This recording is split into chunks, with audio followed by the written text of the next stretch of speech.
Everyone, my name is Muhammad Hassan Innovation Mala and I am a student of Rehan School Lahore campus, level 1 student batch 4 and I am belong from Lahore, Pakistan. So this is my short introduction. So hello everyone and hello Miles. Wa alaikum assalam. Great to have you back. What's the move for today's session? Okay, so first of all, I'm all ears. What's the topic we're yeah, diving into today? okay, so Ready when you are. first, yes, I am ready. First of all, today topic is open innovation model. Open innovation model complete overview and explains 2026. So this is my today topic. Open innovation. Nice. It's a great pivot from the closed door approach. Ready to dive in? I'm game for whatever questions you got.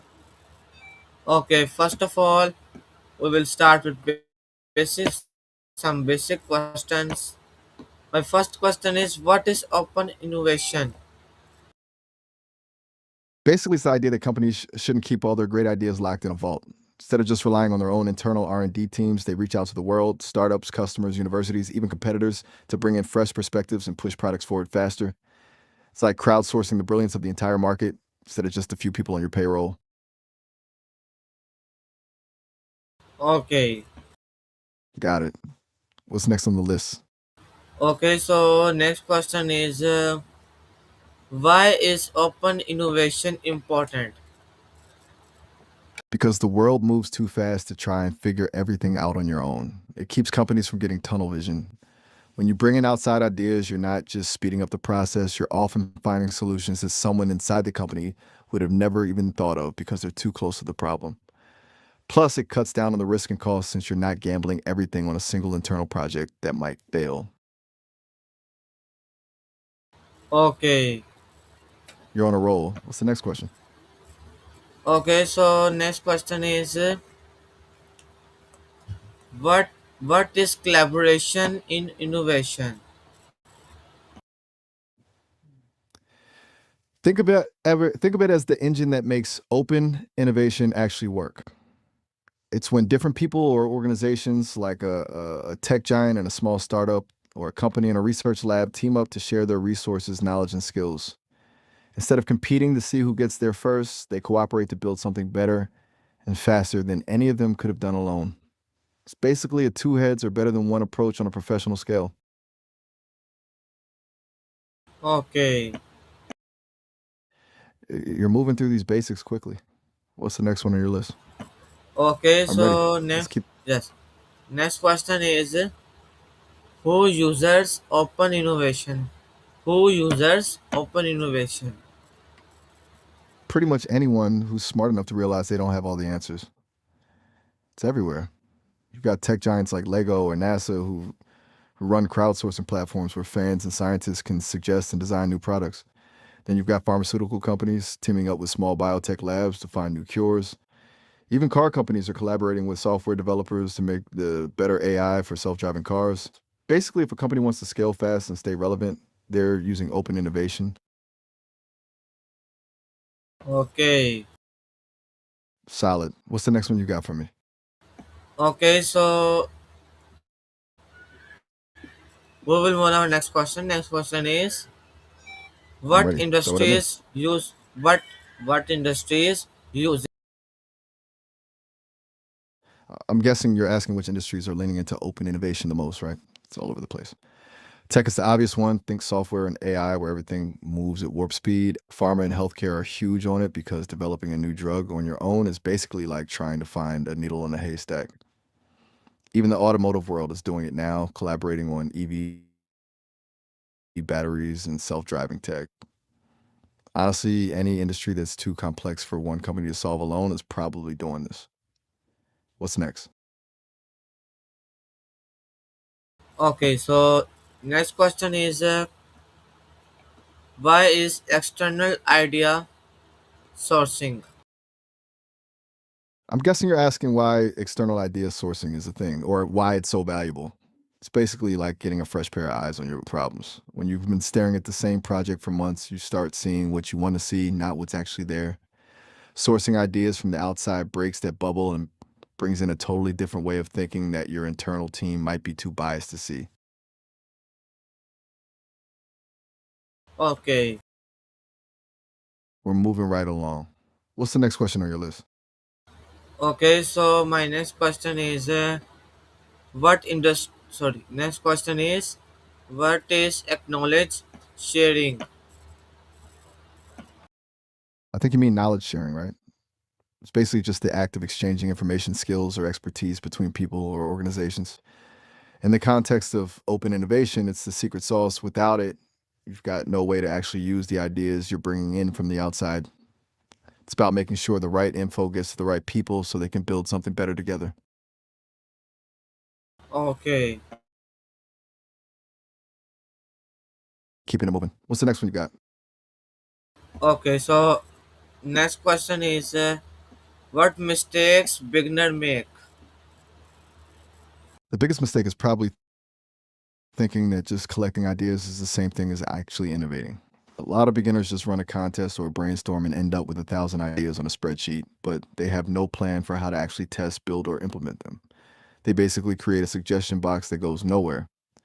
Another big one is not having a clear goal. They just ask for any cool ideas instead of telling the world exactly what problem they're trying to solve, which just leads to a bunch of irrelevant noise. Then there's the ego trip. Some companies try to open up, but the moment an outside idea is actually better than the CEO's, they shut it down. You can't do open innovation if you're not actually open to being wrong. Okay. You're on fire today. What's the next question on the list? Okay, so next question is why is close I'm ready. innovation? Why is close innovation? I think you're asking what closed innovation is, or maybe why companies still use it. Um, Closed innovation is basically the old school way of doing things. It's the secret vault approach, where a company believes that the only way to win is to hire the smartest people, keep their R&D locked behind closed doors, and make sure no one else knows what they're working on until the product drops. It's all about total control and protecting your secrets to keep a competitive edge. Does that make sense, or were you looking for why some people still prefer it? Yes, makes sense. Right on. What's the next one we're tackling? Let's Okay, keep so it rolling. next What's question. next on the list? Yes. Next question is why campaigns shift to open innovation? I'm guessing you mean why companies shift to open innovation, right? It's usually because they realize that the secret vault approach is just too slow. In a world where tech changes every few months, trying to do everything internally is a recipe for getting left behind. They shift because they want to move faster, lower their costs, and stop the risk of spending millions on a project that ends up being a total dud because they didn't get any outside feedback. It's about surviving in a market that's too complex for one company to handle on its own. Okay. Smooth sailing. What's the next question you got for the audience? Okay, so next question is my I'm here. yes. Next question is how to use close innovation. Honestly, you don't really use it as a strategy anymore if you want to grow fast, but if you're doing it, it's all about containment. You essentially build a fortress around your ideas. You hire the best talent and keep them under strict non disclosure agreements, making sure every piece of the puzzle is only known by a few people. It's the classic Apple approach from back in the day, total secrecy until the big reveal. You're basically betting that your internal team is smarter than the rest of the world combined. Does that cover it, or you want to know when it's actually a good idea to stay close? Okay. We're flying through this. What's the next one on your list? Okay, so next question is difference between open and closed innovation. Difference between open and closed innovation. Basically, a battle between a community and a fortress. Yeah. Open innovation is all about collaboration, sharing ideas, and bringing in outside perspectives to move faster. Closed innovation is the opposite. It's that secret vault mentality where you keep everything inside, control every detail, and hope your internal team is the only one with the answer. One's a conversation with the world, the other's a monologue in a locked room. Okay. You're crushing it. What's the next question you got for me? Okay, so my next question is which model is best? Honestly, it depends on what you're trying to do. Um, for most businesses in 2026, open innovation is the way to go because it's faster and keeps you from getting stale. But if you've stumbled onto a world changing secret like a new way to fuel a rocket or a medical breakthrough, closed innovation is how you protect that edge until you can actually own the market. So, most of the time, though, the fortress's approach just slows you down. Which one feels more natural for the kind of business you're planning? Okay, so I'm with you. What's the next one on your list? next question is what are limitations of closed model?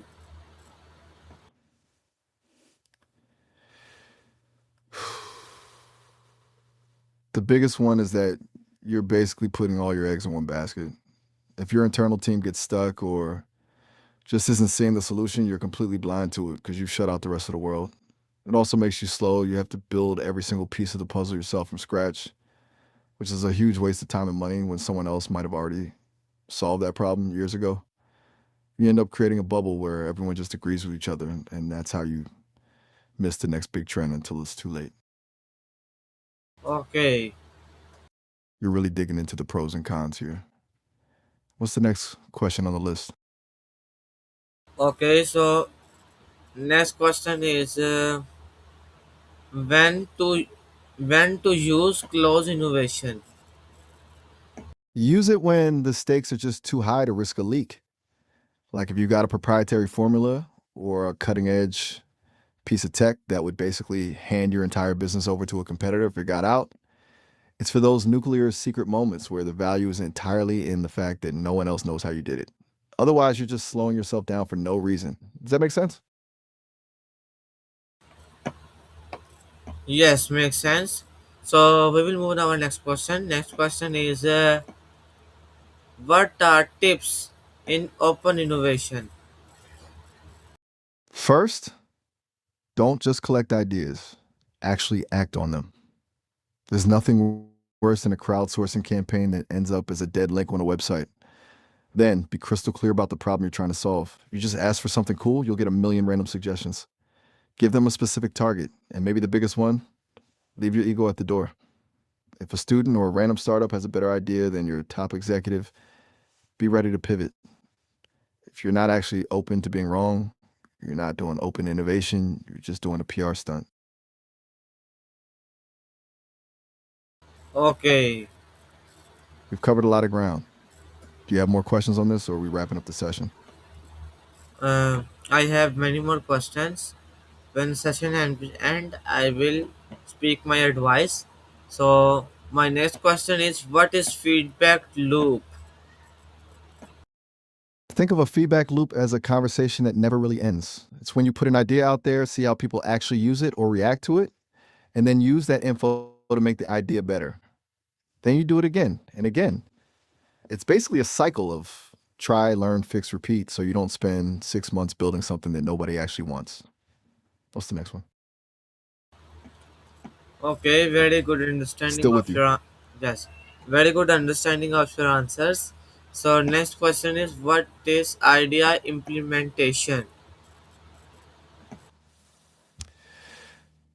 That's the part where the rubber actually hits the road. It's taking that raw, exciting idea from the brainstorming phase and turning it into a real product or service. It's the hardest part of the whole process because it involves the actual work, prototyping, testing, and dealing with all the technical glitches that the original idea didn't account for.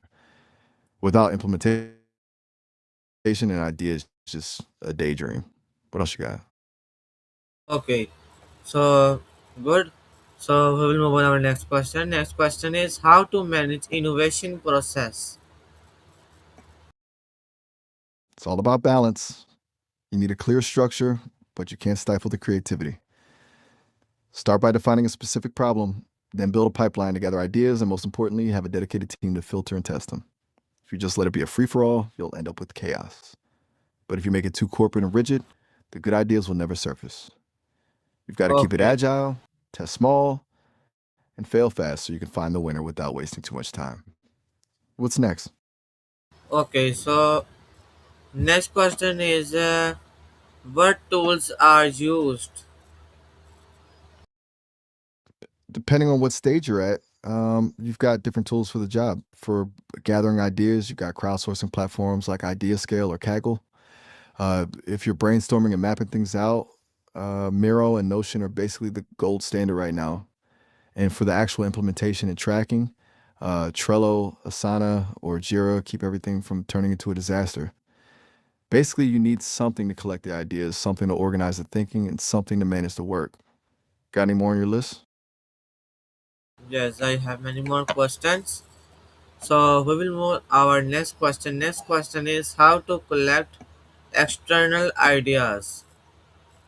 There are a few ways to play this depending on how loud you want to be about it. You could run an open innovation challenge or a hackathon where you put a prize on the line for the best solution to a specific problem. Then you've got a more passive approach, like setting up a suggestion portal on your site or partnering with universities to get a look at what the new students are dreaming up. You can even just hang out where the innovators are, like on specialized forums or X, and scout for people already building the thing you need. It's all about creating a pipe that lets the best ideas flow in without you having to hunt for every single one. What else you got? Okay, so You making a next question is yes. guide here. What's the next one you've got? Next question is what are types of open innovation? Generally, you can break it down into two main directions: inbound and outbound. Inbound is when you're bringing outside knowledge, tech, or ideas into the company to build a better product. Outbound is the opposite. It's when a company has a great piece of tech or an idea they aren't using, so they license it out or spin it off into a new company so it doesn't just sit on the shelf gathering dust.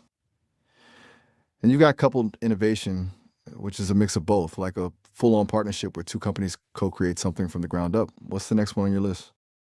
Okay, so next question is my I'm locked in. What's the next one?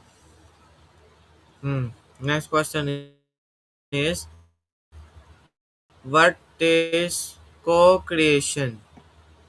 Co creation is basically the ultimate team up. It's when a company doesn't just ask for feedback on a product, but actually brings customers, partners, or experts into the design process from day one.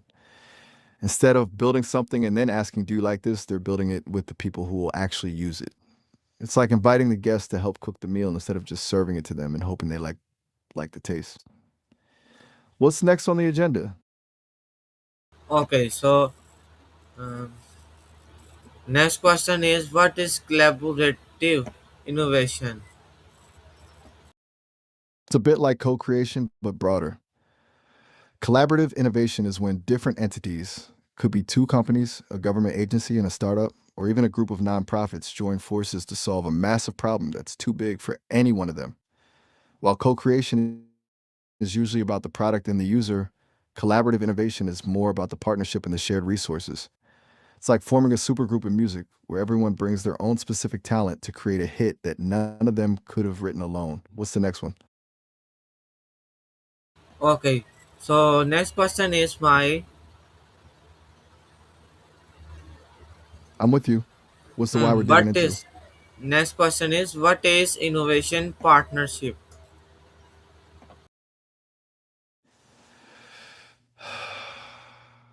Think of it as a formal marriage between two organizations with a shared goal. It's when two entities, like a big corporation and a specialized research lab, sign a deal to work together over the long term. Unlike a one off hackathon, this is a strategic relationship where they share risks, costs, and the eventual rewards of whatever they build. It's basically abilities without having to build everything from scratch. What's next on the list? Okay, good. So my next question is Still what rolling. I'm what ready. is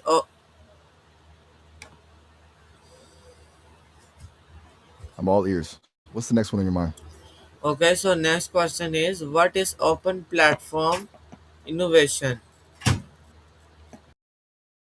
In the world of innovation, an open platform is basically an ecosystem where a company provides the core tech and then lets anyone else build on top of it. Think of it like Android or WordPress. A company builds the foundation, but then thousands of independent developers create apps and plugins that make the whole thing way more valuable. Instead of trying to build every single feature themselves, the company just provides the stage and lets the world put on the show. It turns the product into a platform that grows automatically because other people are doing the work for you. What's the next one?